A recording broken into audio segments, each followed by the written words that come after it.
Bonjour à toutes et à tous, nous sommes le mercredi 4 mars 2020. Bienvenue pour cette nouvelle émission du JDL en partenariat avec le journal La Montagne.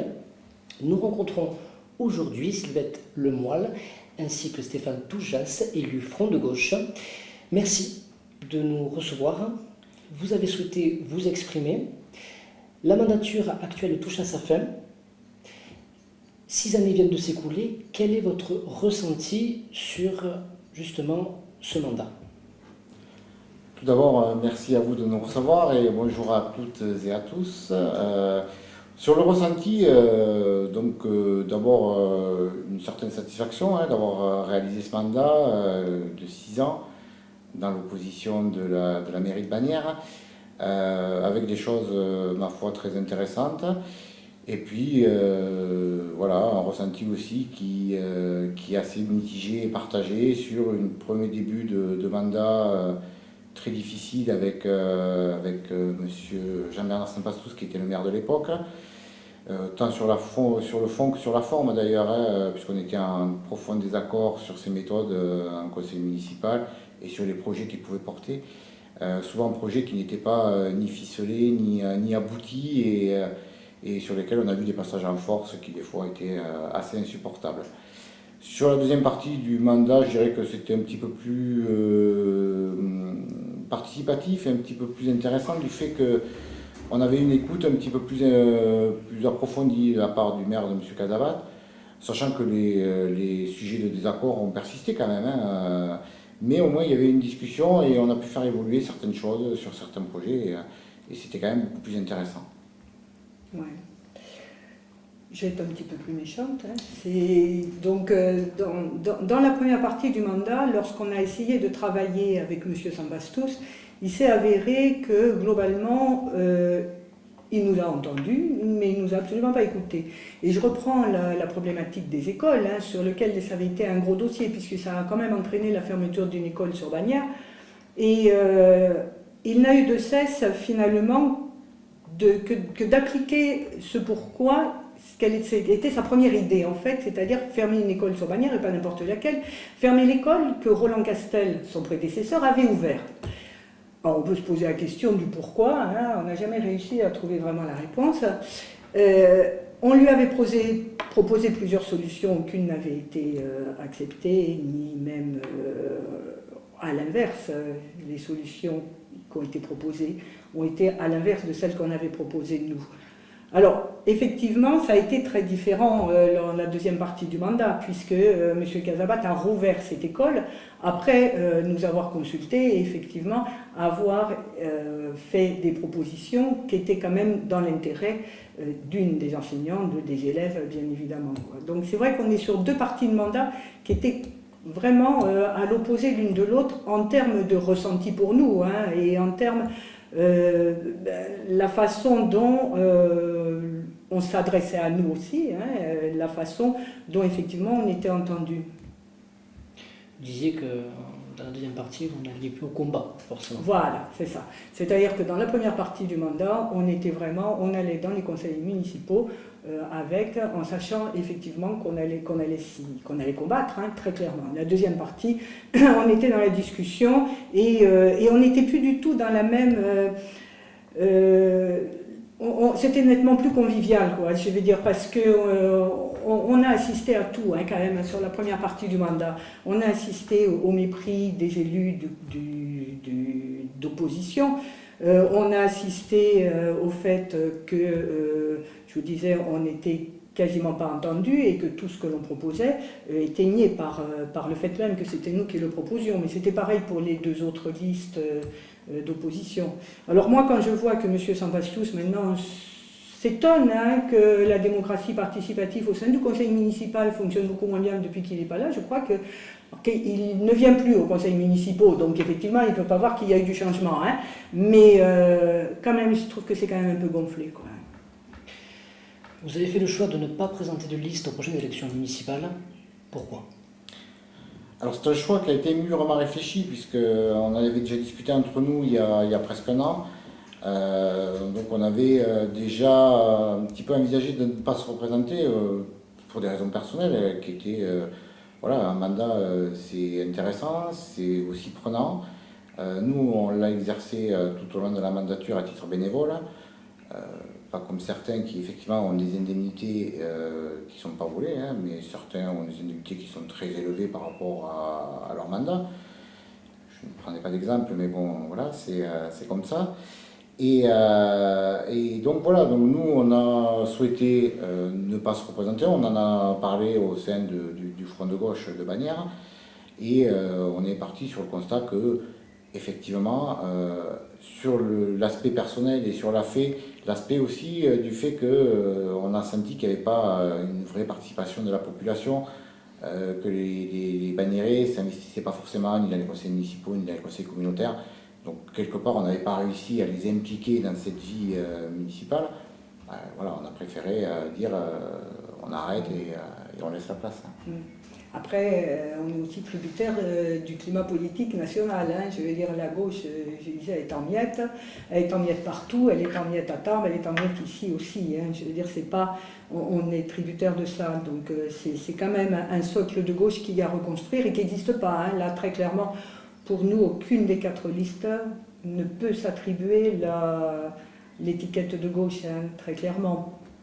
Pour plusieurs raisons, hein, parce que d'une, il faut encore mettre en avant effectivement des programmes hein, qui soient effectivement de gauche. Et parmi ces programmes de gauche, on a eh bien, l'école républicaine, hein, quand même, je veux dire la laïcité, et puis également tout ce qui peut faire, je veux dire, au niveau de la population, etc. Ouais, tout ce qui peut faire, enfin tout ce qui est les mouvements sociaux qui, voilà. Donc globalement, on a effectivement très peu été suivi, même à l'intérieur de notre propre liste, hein, quand même, et c'est compliqué parce que effectivement on a fait pas mal de réunions publiques, on a fait pas mal de retours auprès des citoyens, on a tenu le journal au moins une fois par an qu'on a renvoyé aux gens. Ils ont toujours été très contents du journal et toutes les félicitations, mais en fait ça n'a pas mobilisé davantage que ça. Et pour faire une liste et travailler vraiment en conseil municipal, il faut quand même savoir que sur une liste, il faut quand même avoir une grande majorité de gens qui bossent, parce que c'est un travail qui est vraiment énorme. En termes de dossiers, ce qu'on a travaillé en termes de dossiers, ne serait-ce que, je repensais les contrats d'eau qui sont épais comme ça, et qu'on a bouquiné pendant des heures et des heures, c'est un boulot considérable. Et si derrière, il n'y a pas des gens pour alléger le travail, si on ne peut pas déléguer à minima en fonction des dossiers, qu'on ne prenne pas, nous, l'ensemble de la charge, ça devient très compliqué. On se dit, si on gagne les élections, là, ça repose sur peu de personnes, quoi. Donc il faut vraiment... Voilà, impliquer du monde et avoir des gens solides derrière, quoi. Quel regard avez-vous sur les 4 listes déclarées qui briguent la mairie? Un regard assez critique, parce qu'aujourd'hui, donc il y a 4 listes déclarées, effectivement. Par contre, je n'ai pas vu 4 programmes encore. Donc on se rapproche très rapidement des élections municipales, puisqu'on est à 11 jours de ces élections. Je suis terriblement inquiet quand je vois le manque de programme de ces listes. Je n'ai pas entendu les candidats s'exprimer, ou alors très peu, ou de façon superficielle, sur les sujets qui touchent quand même particulièrement les Bagnérés, à savoir, si on en prend quelques-uns rapidement, la question de l'hôpital, la question de la station de la Mongie, du Grand Tourmalet, les questions qui touchent à l'urbanisme, à la réfection des voiries, des trottoirs, et tout un tas de dossiers, notamment l'abattoir et l'aspect financier donc, sur la communauté des communes et sur la commune. Tout ça n'est pas abordé. On a eu en début de campagne une passe d'armes entre l'ancien maire et le nouveau maire, avec des échanges plus ou moins aimables entre eux. Mais sur le fond des dossiers, aujourd'hui, on est en manque total de repères. Enfin, moi, en tout cas, je suis en manque total de repères. Je ne comprends pas ce que portent les listes. Je ne sais pas quel est le programme de Sébastien Lacrampe, je ne sais pas quel est le programme de Jean-Bernard Saint-Pastous, excusez-moi, j'ai fait un lapsus, de M. Roux. Je ne sais pas quel est le programme de Julien Robet, voilà, ni de M. Casavat. Donc voilà, je suis très perplexe sur ces élections pour l'instant. Sachant qu'on a quand même 2 listes La République En Marche, hein, si on ne va pas se le cacher, que M. Roux, c'est M. Saint-Pastous, et que M. Saint-Pastous est à La République En Marche depuis le départ. Il s'affiche comme le chef de La République En Marche. On n'oublie pas non plus que Sébastien Lacrampe était le suppléant de la candidate qui a perdu, mais de La République En Marche, sur la 2e circonscription. Même si dans la liste de Sébastien Lacrampe, il y a effectivement des gens qu'on peut qualifier de très éclectiques, hein, cette liste, ça reste quand même une liste de La République En Marche. Celle de Julien Robet, je veux dire ce que dit Stéphane, hein, c'est qu'on n'arrive pas à connaître un semblant de programme.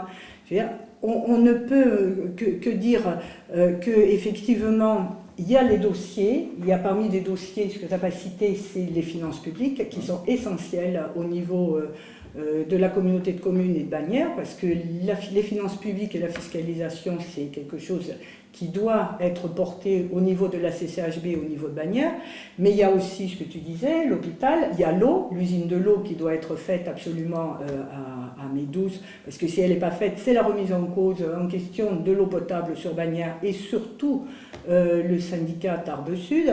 Mais il y a également la voie ferrée, il y a également les problématiques de l'hôpital, à savoir que là, on ne sait pas encore, au vu de ce qui est en train de se passer à l'hôpital sur notamment l'eau thermale qui n'est plus achetée par l'hôpital, on ne sait pas, ça reste un point d'interrogation quant au devenir du centre de rééducation, et si le centre, et notamment des urgences et de tous les centres gériatriques par effet secondaire. Donc tout ça, moi j'attends que tout ça soit mis sur la table, que ça soit porté, que les problématiques de la voie ferrée soient portées, que l'abattoir, parce qu'on peut parler écologie, c'est très à la mode, hein, la transition écologique, mais si on ne prend pas en considération l'abattoir comme étant un élément essentiel du maintien de la paysannerie locale et de l'élevage sur le territoire, on oublie quelque chose, hein, très clairement.